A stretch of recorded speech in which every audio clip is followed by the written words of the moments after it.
સ્થાનિક સ્વરાજની ચૂંટણી આવી રહી છે, તે બાબત આપણા નવા પ્રદેશ પ્રમુખ જગદીશ વિશ્વકર્માએ નેતાઓમાં હોદ્દેદારોની લાઈન લગાવી દીધી.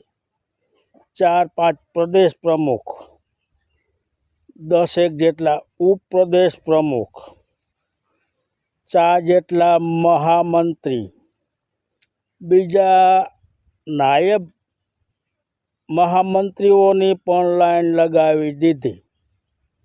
આ બતાવે છે કે ભાજપમાં હવે બધું બરોબર રહ્યું નથી અને આ ગોપાલ ઇટાલિયાજી અને ચૈતર વસાવાજીએ ભાજપને હલબલાવી નાખ્યું એવું કહી તો પણ કહી શકાય, કેમ કે પેલા ભાવ તો આટલા બધા હોદ્દેદારોની નિમણૂક કરતા ન હતા, માત્ર પોતે જ સર્વે હતા. પરંતુ આ જગદીશ વિશ્વકર્માજીએ આ હોદ્દેદારોની લાઈન લગાવી દીધી છે. હવે સ્વરાજ્યની ચૂંટણીમાં કોને બહુમતી મળે કે ભાજપને મળે કે બીજા પક્ષને મળે તો કંઈ કહેવાય નહીં, પણ આ ગોપાલ ઇટાલીજીએ આ ભાજપને થોડી હચમચાવી નાખી એવું લાગે છે. આપનું કહેવું શું છે? જય માતાજી.